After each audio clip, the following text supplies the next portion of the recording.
तर असे सुंदर सादरीकरण पुन्हा आपल्या पुढे होणार आहेत। यानंतर मी आमंत्रित करू इच्छिते आदरणीय राजकुमार शेंडे सर, आपण आहात? येस। मराठी माझी मायबोली, गोड तिचे बोल, संस्कृतीच्या साज लाविते शब्दांची ही मोल, संतांची ही वाणी, छत्रपतींचा अभिमान, साहित्य कला संस्कृतीच्या अमूल्य ठेवाच महान। गर्व आहे मला मराठीतच बोलते, आईच्या प्रेमासारखं या भाषेतच रमते। यानंतर आदरणीय राजकुमार शेट्टे सर आपल्या समोर कविता सादरीकरण करणार आहे। मनोहरभाई पटेल गोंदियाचे आदरणीय शेट्टे सर, जोरदार साहित्य स्वागत करूया। आदरणीय मंच, शिक्षक वृंद, सर्वांना मराठी दिवसाच्या खूप खूप शुभेच्छा। आज आपल्यासमोर मी जी कविता सादर करीत आहे, माझा नुकताच एक कविता संग्रह प्रकाशित झालेला आहे, स्पर्श, त्याच्यातील ही कविता आहे आणि या कवितेचं नाव आहे माझी पत्नी होण्यापूर्वी। मुलींची अपेक्षा असते की त्यांचा जो होणारा पती आहे, होणारा नवरा आहे, त्याच्यामध्ये काही गुण असले पाहिजेत, प्रत्येक मुलीची अपेक्षा असते। त्याचप्रमाणे एक युवक आहे, त्याची सुद्धा काही अपेक्षा आहे की त्याची होणारी पत्नी कशी असली पाहिजे, तिच्यामध्ये कोणते गुण असले पाहिजेत। फक्त मुलीच अपेक्षा करत नाही तर मुलंसुद्धा अपेक्षा करतात। आणि तो युवक काय म्हणतो पहा, कवितेचं नाव माझी पत्नी होण्यापूर्वी।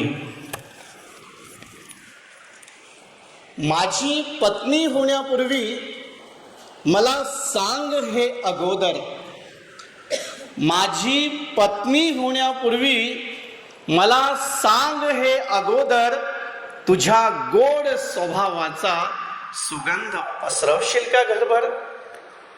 रानातले पाखरू न पाखरू तुझ्या स्वागतासाठी यावे, रानातले पाखरू न पाखरू तुझ्या स्वागतासाठी यावे, तुझे पाऊल पडता क्षणी माझ्या झोपडीचेही स्वर्ग व्हावे, माझ्या झोपडीचेही स्वर्ग व्हावे।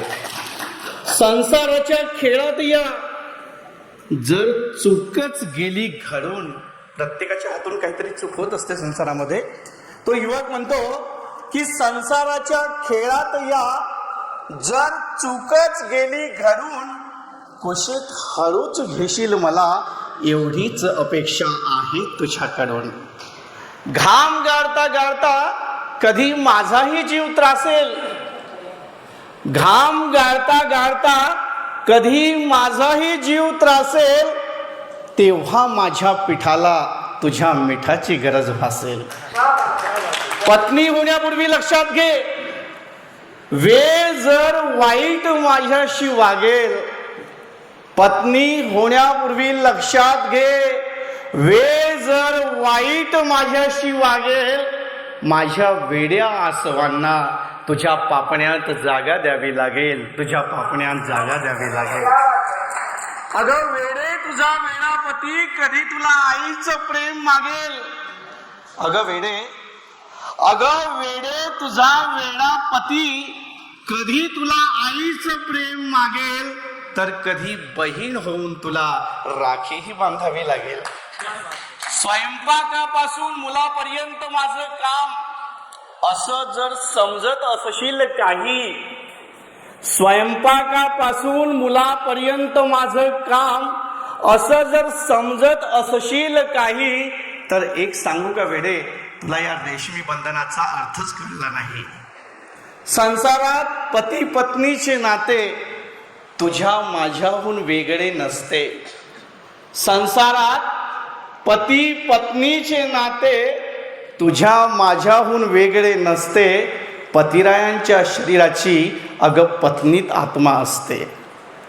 आणि तुझे जर हिरवेगार हृदय खरोखरच प्रेम करण्यायोग्य आहे, आणि जर तुझे हिरवेगार हृदय खरोखरच प्रेम करण्यायोग्य आहे, तर खरं सांगू का, तूच माझी पत्नी होण्यास योग्य आहे, तूच माझी पत्नी होण्यास योग्य आहे।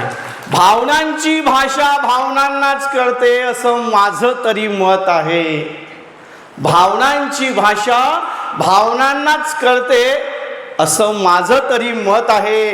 म्हणून म्हणतो, ये तुझं माझ्या जीवनात स्वागत आहे, स्वागत आहे, स्वागत आहे. धन्यवाद मॅम, धन्यवाद. अतिशय उत्कृष्ट अशी काव्यपंक्ती या ठिकाणी. सर आपल्याला ते पुस्तिका दिसते कंबर बांध